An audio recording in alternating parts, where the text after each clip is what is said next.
Mr. Speaker, the rogue state in North Korea has continued its provocative actions. They are truly a threat to international peace and security. And now we have credible reports that over 200,000 North Koreans are being held in political prison camps.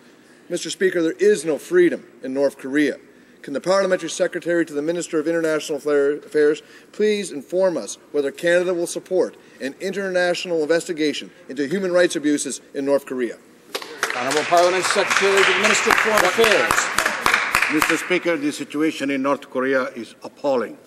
Canada has raised concerns at the United Nations about the deplorable human rights situation in North Korea.